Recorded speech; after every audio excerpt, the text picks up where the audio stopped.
안녕하세요, 여러분. 드라마 뇌피셜 전문 유튜버 드로디입니다. 오늘 전해드릴 이야기는 SBS 금토 드라마 귀궁제구와 뇌피셜입니다. 강철이의 숨겨진 고통, 여리의 실종, 그리고 드디어 모습을 드러낸 팔척귀. 저마다의 진실을 마주한 이들이 엇갈린 운명 속에서 서로를 찾고 또 멀어집니다. 이번 구화는 단순한 추격이나 감정의 갈등을 넘어서 이 드라마 세계관 전체를 뒤흔드는 팔척귀의 기원과 여리의 각성이라는 핵심축이 본격적으로 회전하는 전환점이죠. 무녀 여리의 실종으로 시작된 이번 회차는 풍산, 김봉인, 비비, 그리고 강철이의 감정이 뒤얽히며 복수와 구원의 경계가 무너지고 과거의 저주가 현대의 운명으로 이어지는 숙명의 고리가 드러납니다. 그럼 지금부터 귀궁구와 뇌피셜, 천천히 그러나 결코 가볍지 않게 함께 들어가 보시죠. 다른 구름 뒤로 숨어들고 궁궐의 담장은 비명도 없이 어둠을 길게 늘어뜨렸다. 그 밤 누구보다 고요해야 할 걸 안에 이상한 기운이 감돌았다. 바람은 평소보다 더 서늘했고 경계의 등불조차 흐릿하게 흔들렸다. 그리고 그 모든 기이한 징조처럼 여리가 사라졌다.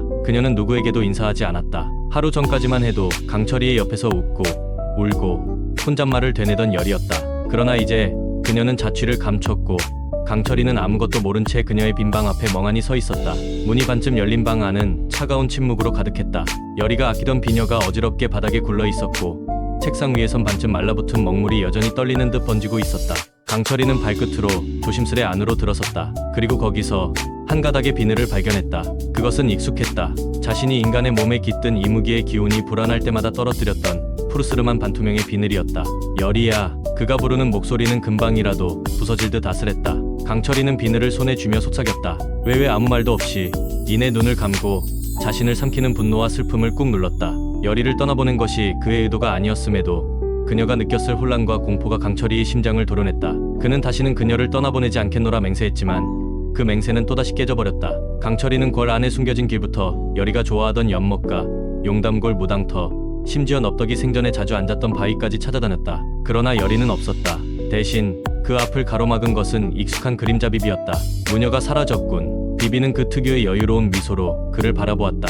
드디어 진짜 판이 벌어질 시간이야. 넌 알고 있었지. 여리에게 무슨 일이 일어날지 왜 말하지 않았어? 강철이의 날선 목소리에 비비는 어깨를 으쓱하며 말했다. 그 애는 널 믿었지만 동시에 두려워했어. 널 지키고 싶어 하면서도 널 믿어도 되는 건지 넙덕을 죽인 자가 너라는 오해는 사라지지 않았거든. 그 말은 강철이의 가슴을 더 깊이 찔렀다. 스스로 짊어진 죄의식이 이제는 여리를 멀어지게 만들었다는 사실을 인정하는 순간이었다. 비비는 또 다른 이야기를 꺼냈다. 넙덕이 마지막으로 남긴 부적 기억하지? 그건 여리의 피를 따라 움직이도록 짜인 부적이야. 내가 여리를 찾고 싶다면 여리의 흔적이 아니라 넙덕의 발자취를 쫓아야 해. 강철이의 눈빛이 흔들렸다. 진실을 쫓겠다는 결심과 여리를 향한 마음이 겹쳐지며 그는 조용히 입술을 깨물었다. 여리는 단순히 납치당한 것도 도망친 것도 아니었다. 그녀는 과거의 진실과 마주하기 위해 무녀로서의 자신의 운명을 받아들이기 위해 스스로 길을 떠난 것이었다. 그리고 같은 시각 숲 너머 어둠이 짙은 곳 바닥에 그려진 주술진 위에 붉은 피가 번져나갔다. 풍산이 무릎을 꿇은 채 중얼거린다. 넙덕의 피를 이은 자. 그 피가 다시 저주를 부르려 한다. 그 옆에서 누군가 발걸음을 멈췄다. 영상이었다. 그의 입꼬리가 천천히 올라간다. 시작하자. 여리의 운명은 이제부터 우리 손에 달렸다. 짙은 안개가 깔린 새벽녘. 강철이는 넙덕이 생전에 자주 찾았다는 상기승 무당터에 도착했다. 풀잎 사이로 희미하게 보이는 주술진과 사라진 촛불 자국들. 마치 시간이 멈춘 듯한 그곳에는 차가운 기운이 도사리고 있었다. 여리야. 내가 여길 향한 건 이유가 있었을 거야. 강철이는 조심스레 주변을 살피며 여리의 흔적을 쫓았다. 발끝에 걸리는 작은 비단끈 하나. 그것은 분명 여리가 입었던 의복의 일부였다. 그 순간 뒤편에서 바람이 불며 누군가의 기척이 느껴졌다. 반사적으로 돌아선 강철이의 눈앞에는 검은 갓을 눌러쓴 풍산이 서 있었다. 무녀를 찾고 있느냐? 풍산은 날카로운 눈빛으로 강철이를 내려다보며 말했다. 넙덕의 피는 그만큼의 업을 짊어진다. 여리가 그 대가를 치르러 간 것이지. 강철이는 주먹을 움켜쥐며 물었다. 그게 무슨 소리냐? 여리가 무슨 대가를 쳐야 한단 말이냐? 풍산은 미소를 지으며 입을 열었다. 넙덕은 예전 팔척귀를 단숨에 누를 뻔했던 무녀였다. 하지만 그 대가로 바다에 목숨을 바쳤지. 그 피가 흐르는 여리에게도 같은 힘과 같은 저주가 깃든 거야. 순간 강철이의 뇌리를 스치는 여리의 눈빛. 자신을 바라보며 떨리던 그 눈동자 속에는 두려움과 죄책감이 공존하고 있었다. 그녀는 자신을 지키려다 오히려 모든 걸 짊어지고 있었다. 그럼에도 내가 곁에 있어야 했다. 강철이는 조용히 말했다. 그녀가 혼자 저주를 감당하게 놔두지 말았어야 했는데. 풍산은 등을 돌리며 마지막 말을 남겼다. 무녀는 곧 재물이다. 그 운명을 바꾸고 싶다면 넙덕의 마지막 부적이 숨겨진 곳을 찾아라. 그 안에 여리를 되찾을 열쇠가 있다. 강철이는 다시 한번 여리를 향한 추적을 시작한다. 그는 넙덕의 마지막 숨결이 머문 용담골 굿당으로 향한다. 그곳에서 여리가 남긴 또 다른 기억이 그를 기다리고 있을 터였다. 그리고 한편 깊은 숲속 여리는 헛개비 같은 존재에게 둘러싸여 있었다. 그들은 과거 넙덕을 따랐던 무녀의 혼령들이었다. 내피는 우리 모두의 구원이자 저주야. 혼령들이 속삭인다.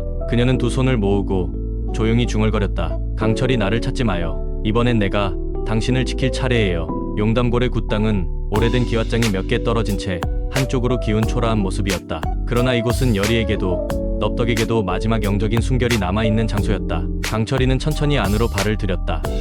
휘청, 천장이 무너질 듯한 기운 속에서도 그는 조심스럽게 손끝으로 벽을 손에 닿은 것은 매끈한 나무판. 한쪽이 부풀어 오른 걸 본 강철이는 나무 벽을 밀어냈다. 안에는 오래된 상자 하나가 있었다. 덜컥 상자를 열자 붉게 물든 천 조각과 함께 바스라질 듯한 부적이 드러났다. 그리고 그 안에는 낯익은 필체로 쓰인 종이 한 장이 놓여 있었다. 바로 넙덕의 유서였다. 이 피는 내 것이 아닌 열의 룰라의 피이기에 어쩌면 내게 주어진 업은 그 아이에게 이어질지도 모르겠구나. 하지만 나는 믿는다. 강철아, 그 아이가 너를 구할 거야. 그러니 너도 그 아이를 구해야 한다. 부디 다시 태어나도 내 손녀로 와다오. 여리야. 강철이의 손이 떨렸다. 천천히 글자를 되짚으며 그의 눈가에는 뜨거운 것이 맺혔다. 여리, 당신이 혼자 짊어질 운명이 아니었는데. 강철이는 붉은 천을 품에 안은 채 무릎을 꿇었다. 넙덕이 남긴 마지막 부적. 그것은 단순한 주술이 아닌 생과 사를 잇는 끈이자 여리의 목숨을 지키는 보호막이기도 했다. 그 순간 굿당 바깥에서 누군가가 낮게 속삭였다. 늦었군. 그 아이는 이미 저편으로 넘어갔다. 비비였다. 그는 굿당 안으로 들어서며 담담하게 말을 이었다. 여리는 넙덕의 혼령들과 함께 그곳으로 향했어. 기억의 숲. 과거와 진실이 얽혀있는 금기의 장소. 인간은 쉽게 발을 들일 수 없어. 강철이는 고개를 들고 물었다. 어디냐? 그곳은. 비비는 한숨을 쉬며 고개를 저었다. 그 아이가 널 밀어내고 혼자 가려 한 건 그만큼 널 아끼기 때문이야. 거긴 과거를 마주하고 죄를 고백해야만 문이 열리는 곳이지. 죄를 고백하라고? 그래, 너도 알잖아. 여리에게 가장 큰 상처는 널 믿고 싶어도 믿을 수 없었던 그 시간들이었다는 걸. 말을 마친 비비는 조용히 돌아섰다. 과거를 받아들여야만 미래가 열리는 법이지. 잘 선택해. 강철이. 굿당 안에 다시 정막이 감돌았다. 강철이는 품에 안은 부적을 바라보았다. 그 안엔 여리를 지키고자 했던 넙덕에, 그리고 사랑하고 싶은 자신과 용서받고 싶은 여리의 염원이 담겨 있었다. 잠시 후 그는 천천히 몸을 일으켰다. 그리고 중얼거렸다. 기억의 숲이 어디든 내가 가겠다. 어떤 대가를 치르더라도 여리를 다시 품에 안겠다. 그의 눈빛엔 망설임이 없었다. 그가 이제 마주할 것은 누군가의 저주도 운명도 아닌 바로 자신의 과거, 그리고 그녀의 진심이었다. 푼 말이 없었다. 아니, 말이 없는 척하고 있었다. 강철이는 빛 한 줄기 스며들지 않는 숲속을 헤매고 있었다. 바람도 멈춘 그곳은 시간을 삼킨 것처럼 적막했고 나무잎 하나조차 숨을 쉬지 않았다. 이곳이 바로 기억의 숲, 넙덕의 부적이 이끈 자리였다. 첫 발을 내디딘 순간 땅이 울렸다. 그리고 강철이의 발끝에서부터 낯선 목소리들이 속삭이기 시작했다. 왜 그녀를 지키지 못했느냐? 그녀는 너를 믿었건만 너는 윤갑도 강철이도 아닌 그저 저주의 그릇일 뿐이다. 강철이는 이를 악물었다. 자신 안에 이무기가 꿈틀대며 반응했다. 귀신도 아니고 인간도 아닌 존재가 된 그는 결국 누구의 편에도 서지 못한 존재. 그 혼란의 중심에 여리가 있었다. 나는 지키고 싶었을 뿐이다. 그가 외쳤지만 숲은 대답하지 않았다. 그 순간 검은 연기가 피어오르며 앞을 가렸다. 그 안에서 한 소녀의 환영이 나타났다. 넙덕. 강철이는 숨을 삼켰다. 하지만 그것은 넙덕이 아니었다. 여리였다. 과거의 기억 속 강철이가 처음 본 여리. 그 시절 소녀의 얼굴로 여리는 차갑게 그를 노려보았다. 당신이 날 구했지. 하지만 결국 내 곁을 떠났잖아. 강철이는 무릎을 꿇었다. 그건 내가 널 지키고 싶어서였어. 널 끌어들이면 더 위험할까봐. 소녀 여리는 고개를 저었다. 당신이 지키려 한 건 나였을까? 아니면 당신의 죄책감이었을까? 그 질문에 강철이는 아무 말도 하지 못했다. 그때였다. 뒤 진동하며 새로운 환영이 나타났다. 이번엔 넙덕이었다. 그녀는 눈을 감은 채 말했다. 강철이, 그 아이는 너를 아직도 믿고 있어. 다만 스스로 그 믿음을 부술까 두려워 도망친 거야. 그럼 내가 어떻게 해야 합니까? 어떻게 해야 다시 그녀 곁으로? 넙덕은 손을 내밀었다. 손바닥엔 작고 붉은 부적 하나가 놓여 있었다. 이건 널 위한 것도 그 아이를 위한 것도 아니다. 그 아이가 선택할 마지막 열쇠야. 받아라. 강철이는 손을 떨며 부적을 받았다. 순간 숲이 밝아졌다. 모든 환영이 사라지고 하늘이 열린다. 그리고 숲의 깊은 곳 작은 연못 위에 서 있는 여리의 뒷모습이 보인다. 강철이는 숨을 몰아쉬며 외쳤다. 여리야. 하지만 여리는 돌아보지 않았다. 그녀의 손엔 찢긴 부적 조각이 들려 있었고 발밑엔 봉인된 진흙 항아리 하나가 있었다. 그것은 바로 팔척귀의 혼이 잠든 봉인이었다. 연못가 물은 마치 세상의 경계를 잇는 거울처럼 한치의 흐트러짐도 없이 고요했다. 그 앞에 여리가 서 있었다. 바람 한 점 없는 숲속에서 그녀의 옷자락은 묘하게 흔들리고 있었다. 마치 보이지 않는 무언가가 그녀 곁을 휘감는 듯했다. 여리의 손엔 두 조각으로 찢긴 부적이 들려 있었다. 하나는 강철이의 피가 묻은 것이었고 다른 하나는 넙덕이 마지막으로 남긴 유품이었다. 두 조각을 맞대는 순간 연못 위로 퍼지던 수증기 같은 기운이 소용돌이를 만들었다. 여리야 멈춰. 강철이의 목소리가 들려왔지만 여리는 돌아보지 않았다. 이 안에 그가 있어요. 할머니를 죽였고 선왕을 타락시켰고 이제는 날 부르고 있어요. 강철이는 무언가 이상함을 느꼈다. 여리의 목소리는 단호했지만 떨리고 있었다. 그건 내가 싸워야 할 대상이 아니야. 널 삼키려고 하는 존재야. 그 순간 연못에 물이 끓어올랐다. 검은 손이 마치 지옥에서 뻗어나온 그림자처럼 여리의 발밑에서 솟구쳤다. 드디어 날 부르는구나. 넙덕의 피, 그리고 무녀의 힘. 그건 분명 팔척귀의 목소리였다. 낮고 젖은 숨결이 대지의 깊은 곳에서부터 차오르듯 귓가를 울렸다. 여리는 그 손을 피하지 않았다. 오히려 두 눈을 감고 속삭이듯 말했다. 이제 그만 돌아가. 나도 할머니도 더 이상 내게 흔들리지 않아. 그러나 팔척귀는 포기하지 않았다. 무너진 부적 사이로 검은 안개가 퍼졌고 여리의 발끝에서부터 천천히 몸을 감싸기 시작했다. 안 돼. 강철이는 달려들었다. 그러나 순간 바닥이 갈라지며 두 사람 사이를 가로막았다. 그 틈 사이에서 어딘가 익숙한 얼굴이 드러났다.